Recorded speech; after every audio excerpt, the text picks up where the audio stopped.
என்னை தேடும் இறைவனே, உம்மை நாடி வருகிறேன். என்னை தேடும் இறைவனே, உம்மை நாடி வருகிறேன். ஆகஸ்ட் 26ஆம் நாள். இன்றைய தியானத்தின் தலைப்பு எபனேசர்.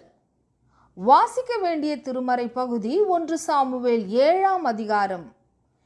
எபனேசர். சாமுவேல் ஒரு கல்லை எடுத்து மிஸ்பாவுக்கும் சேனுக்கும் நடுவாக நிறுத்தி, கர்த்தர் எங்களுக்கு உதவி செய்தார் என்று சொல்லி அதற்கு எபனேசர் என்று பெயரிட்டான். 1 சாமுவேல் 7வது அதிகாரம் 12வது வசனம். கிறிஸ்தவர்களுக்குள் ஆண்களுக்கும் பெண்களுக்கும் எபனேசர் என்று பெயரிடும் வழக்கம் இருக்கிறது. எனவே இப்பெயரின் வரலாற்றை நாம் அறிந்து கொள்வது நல்லது. சாமுவேல் நியாயாதிபதியாக இருந்த காலத்தில் உடன்படிக்கை பெட்டி கீரியாத் யாரீமிலே 20 வருஷம் இருந்தது. சரியானபடி ஆசரிப்பு கூடாரத்தை அமைத்து அதனுள் அப்பெட்டியை வைத்திருக்க வேண்டும். அன்றாடம் செலுத்த வேண்டிய பலிகள் செலுத்தப்பட்டிருக்க வேண்டும்.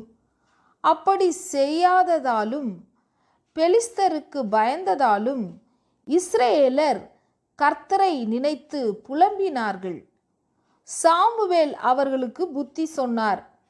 அதன்படி இஸ்ரேலர் கர்த்தரிடத்தில் மனம் திரும்பி அந்நிய தெய்வங்களை தங்கள் நடுவிலிருந்து அகற்றினர். உபவாசம் பண்ணினர். கர்த்தருக்கு விரோதமாய் பாவம் செய்தோம் என்று அறிக்கையிட்டனர். அது மட்டுமல்ல, கர்த்தர் எங்களை பெலிஸ்தரின் கைக்கு நீங்களாக்கி ரட்சிக்கும்படிக்கு ஓயாமல் வேண்டிக் கொள்ளும் என்றார்களாம். கர்த்தர் தாமே ரட்சிக்க வேண்டும். அதற்கு தாங்கள் மனம் திரும்பி உபவாசித்து வேண்டிக் கொண்டால் போதாது, தங்கள் தலைவனும் ஓயாமல் வேண்டிக் கொள்ள வேண்டும் என்று விரும்பினார்கள். அவர்கள் அந்நிய தேவர்களை விட்டு விலகி வந்தாலும் கர்த்தர் அவர்களது வேண்டுதலை கேட்டதாலும் ஒரு பெரிய அற்புதம் செய்து பெலிஸ்தரை கலங்கடித்து விழுந்து போக செய்தார்.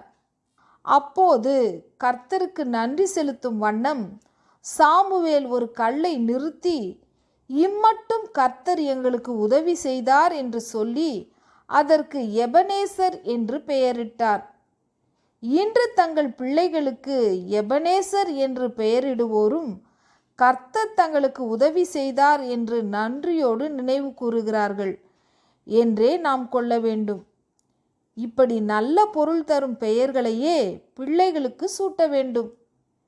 எபனேசர் என்று அழைக்கும்போது கர்த்தர் நமக்கு உதவி செய்தார் என்பதை நினைத்து மகிழலாமே.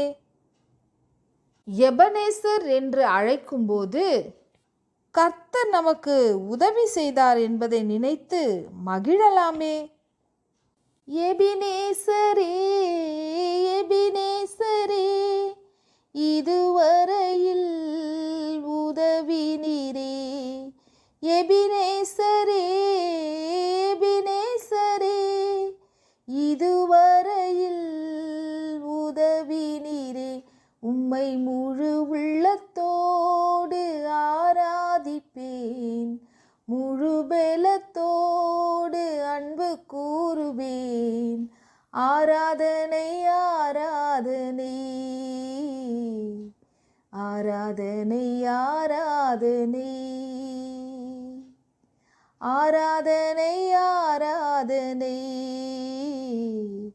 ஆராதனை, ஆராதனை. ஜெபம். எல்லாம் வல்லவரே, நீர் எங்களுக்கு உதவி செய்திருக்கிறீர். நன்றி இறைவா, நன்றி. ஆமேன்.